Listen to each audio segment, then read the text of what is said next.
hay una medida de riesgo aquí, y yo creo que si la vieron en finanzas corporativas, la llevaron.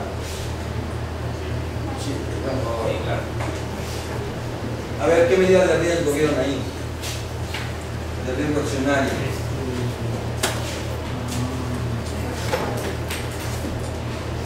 Seguramente vieron la beta. O sea, cálculo de beta. Él nos mostró como valor agregado, pero no fue parte de la nos habló algo. La beta mide esta parte del riesgo nada más, curiosamente, no mide todo. Tiene el riesgo del sistema, que es una medida de riesgo relativa. ¿Por qué? Porque la beta es una medida de riesgo comparativa entre el promedio del mercado y una acción en particular. Por eso decimos, y además la definimos como una pendiente que correlaciona los rendimientos de una acción con los rendimientos de un sistema, ¿sí? La bolsa de Nueva York, por ejemplo. Y entonces la beta, pues, decimos, cuando vale 1, es que la acción tiene la misma cantidad de riesgo sistémico que el mercado. No dice cuánto. Ese es un problema con la beta. La desviación sí no dice cuánto. La beta mide la proporción, digamos. Esa es una pendiente. Es decir, si el mercado se hace más riesgoso y yo tengo una beta de 1,5, de 1,5, pues quiere decir que mi acción también se hizo más riesgosa, pero mucho más, porque incrementa su riesgo 1,5 veces. Bueno.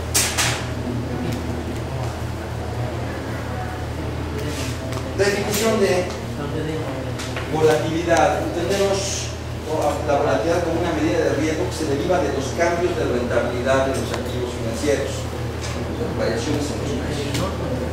Es decir, si yo tengo un valor, un título valor, que todos los días me da una rentabilidad del 0.02%, todos los días.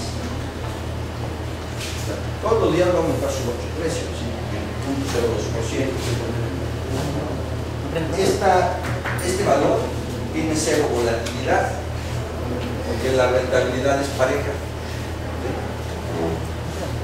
Tenemos un valor que unos días aumenta el 1%, otros días aumenta el 0.5%, ¿cierto? Como en el mercado accionario. Tenemos un valor riesgoso, ahí sí podemos calcular una desviación estándar. Es decir, si yo calculo la desviación estándar de una serie de 0.02, 0.02, 0.02, 0.02, 0.02, la desviación estándar es 0.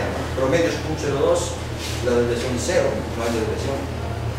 Pero cuando yo tengo una serie que se está moviendo, entre más se mueva, más alta es la desviación estándar.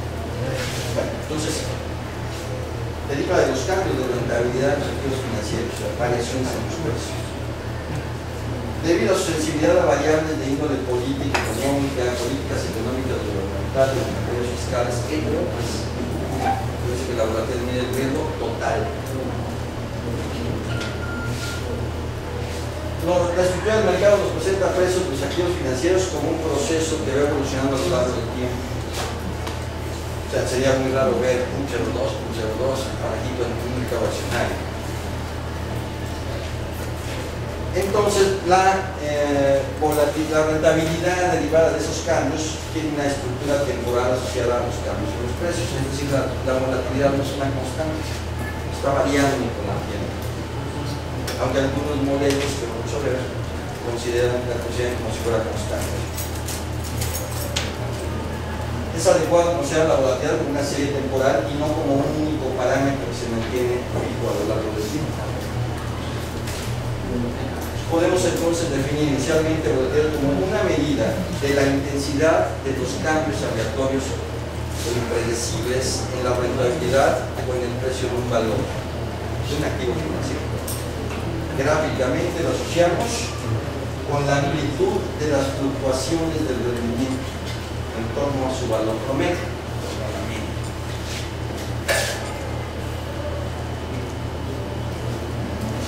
¿Cuáles son las causas de la volatilidad? Bueno, muchos estudios documentan que hay una relación entre el riesgo y el retorno. Lógico. ¿Y por qué? Pues porque en dos activos de igual riesgo esperamos igual retorno. si hubieran dos activos que tienen el mismo riesgo, pero diferente retorno, nadie adquiriría el activo de bajo retorno. Tengo dos activos en donde espero un 10% de rentabilidad anual, pero uno tiene una volatilidad del 20% y otro del 30%. En teoría el mercado, si es eficiente, se va a ir con el menos riesgo. Al mismo nivel de rentabilidad, sí, es el menos riesgo, ajustando automáticamente el de más riesgo, porque el de más riesgo, al no ser demandado en el mercado, incluso lo que pueda ser vendido, ser ofertado, va a bajar su precio, y cuando baja su precio aumenta su rentabilidad. Entonces, de rigor. Eso a veces no nos queda muy claro. Yo tengo una acción que se vende en 10 pesos, históricamente da un dividendo de $1. Me está dando históricamente un 10%. Yo compro la acción en 10, tengo dividendos de $1, tengo el 10%. Si ese nivel de riesgo que tenga ese activo es demasiado alto para su nivel de rentabilidad, el activo no va a ser demandado. Se va a comenzar a vender, va a haber oferta de ese activo y lógicamente va a bajar de precio. ¿Hasta dónde? Pues a lo mejor llega a 9 pesos. Si yo compro una acción que vale 9 pesos y me paga el dividendo de $1, aumentó la rentabilidad del activo.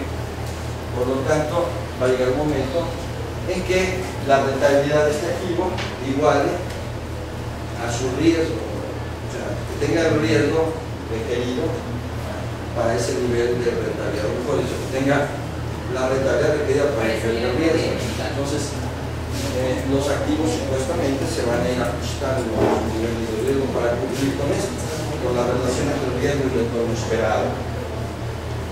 Estos estudios generalmente miden el riesgo de los valores como la covarianza entre su retorno y una o más variables. También es una manera de medir la covarianza entre el retorno de un activo y la inflación, el retorno de un activo y el tipo de cambio, para ver qué tan correlacionados están los activos en su riesgo.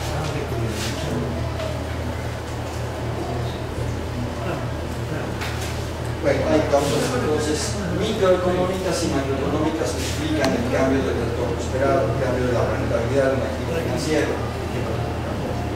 y en consecuencia la volatilidad.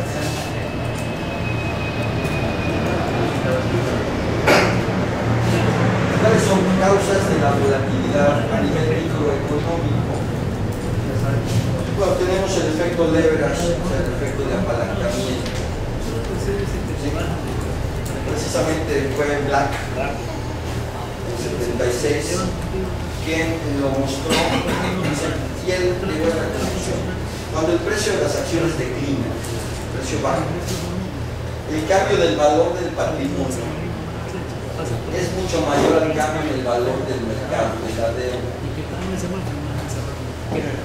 por lo que la relación deuda-patrimonio va aumentando así el riesgo del patrimonio, y entonces la volatilidad futura se va a incrementar. A ver, nos queda acá. Una empresa cotiza en el mercado.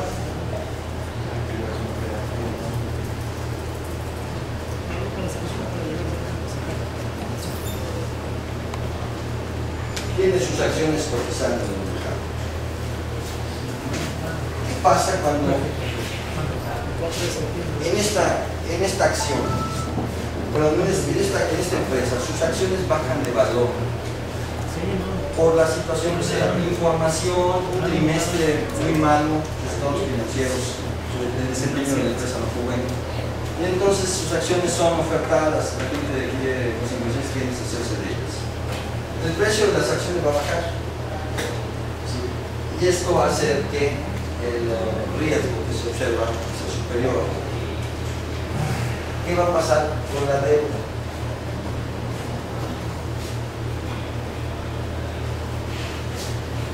La deuda también va a bajar el precio, sus pasivos van a valer menos, Eso cuesta trabajo. Hay muchos contadores. Los contadores luego nos cuesta trabajo entender eso, que dicen, no, es precio de mercado. Pues sí, el precio de mercado nos afecta. Una empresa vale sus deudas por lo que valen en el mercado, no por lo que tiene que pagar por ellas. A ver si es verdad. Ustedes emiten las obligaciones de su empresa y registran el pasivo $10 millones de deudas en el mercado circulante. Baja su calificación de deuda. ¿Qué va a pasar con el precio de su deuda? No va a bajar de precio, la gente no va a querer. Los pasivos realmente bajaron. Valen menos. Aunque, aun cuando, siguiendo normas de contabilidad, etc., yo no pueda reflejar la baja del pasivo, pero valen menos.